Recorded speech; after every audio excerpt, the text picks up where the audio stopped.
தேவன் நம்மை மரண பரியந்தம் நடத்துவார். சங்கீதம் 48 அதனுடைய 14வது வசனம். நம்மை அழைத்த தேவன் அவர் உண்மை உள்ளவர். நம்மை அவர் ஒருபோதும் அவர் கைவிடுவதில்லை. நம்மை அழைத்தவர் நம்முடைய வாழ்க்கையில் நம்மை மரண பரியந்தம் நடத்துவதற்கு அவர் போதுமானவராக இருக்கிறார். ஏசாயா தீர்க்கதரிசி 49 10வது வசனத்தில் அவர் விதமாய் சொல்கிறான், அவர்கள் பசியாக இருப்பதும் இல்லை, தாகமாக இருப்பதும் இல்லை, உஷ்ணமாகிலும் வெயிலாகிலும் அவர்கள் மேல் படுவதும் இல்லை.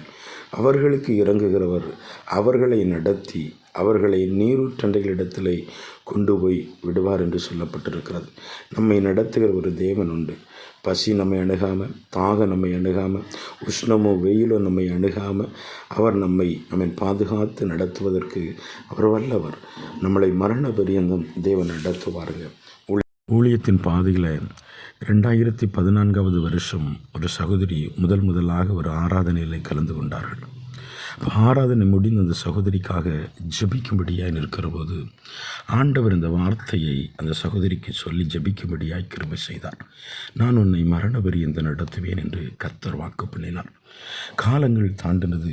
அந்த சகோதரியுடைய வாழ்க்கையில் மிகப்பெரிதான சில நெருக்கங்களும் போராட்டங்களும் இழப்புகளும் அந்த சகோதரருடைய வாழ்க்கையில் கடந்து வந்தது. கணவர் கைவிட்டுட்டு விலகி போயினார். தாய் ஏற்றுக்கொள்ளவில்லை, தகப்பன் ஏற்றுக்கொள்ளவில்லை, உடன் பிறந்த சகோதரர்கள் ஏற்றுக்கொள்ளவில்லை, உறவின் முறையில் இருக்கிறவர்கள் ஏற்றுக்கொள்ளவில்லை. 2 வாலிப பிள்ளைகளை வைத்துவிட்டு என்ன செய்வேன் என்று சொல்லுகிறதான நிர்கதியில் அந்த சகோதரி நின்றார்கள்.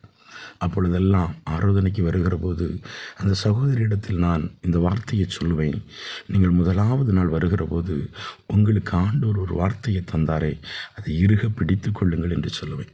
அந்த வார்த்தையை அந்த சகோதரி இறுக பிடித்து கொண்டு எல்லோரும் கைவிட்டாலும் ஆண்டவர் மேல் ஒரு நம்பிக்கையோடு ஓட ஆரம்பித்தார்கள். காலங்கள் தாண்டினது.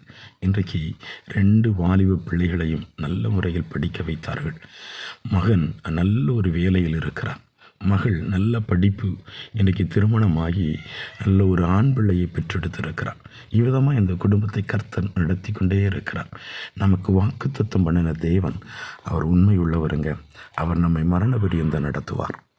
ஏசாயா தீர்க்கதரிசன புஸ்தகம் 57:18வது வசனத்தில் ஆண்டவர் இப்படி சொல்கிறார், அவர்கள் வழிகளை நான் பார்த்து அவர்களை குணமாக்குவேன், அவர்களை நடத்தி திரும்பவும் அவர்களுக்கும் அவர்களிலே துக்கப்படுகிறவர்களுக்கும் ஆறுதல் அளிப்பேன் என்று ஆண்டவர் சொல்லுகிறார். என்னை கேட்கிற தேவனுடைய பிள்ளைகளே, நம்முடைய வழிகள் தேவனுக்கு பிரியமானவைகளாக இருந்தால் ஆண்டவர் நம்மை மரண பரியந்தம் நடத்துவதற்கு வல்லமையுள்ளவராக இருக்கிறார். நிச்சயமாகவே நம்முடைய வழிகளை கர்த்தருக்காக செவை பண்ணுவோம். அவர் நம்மை அழைத்த தேவன், அவர் உண்மையுள்ளவர். நம்மை அவர் மரண பரியந்தம் நடத்துவார். எந்த இக்கட்டுக்கும் கர்த்தர் நம்மளை விட்டு கொடுப்பதில்லை. இந்த நாளும் அந்த தேவனுடைய கிருபையும் பிரசன்னமும் மகிமையும் உங்களோடு கூட இருந்து உங்கள் தேவைகளை சந்தித்து உங்களை பாதுகாத்து நடத்துவதாக. ஆமென்.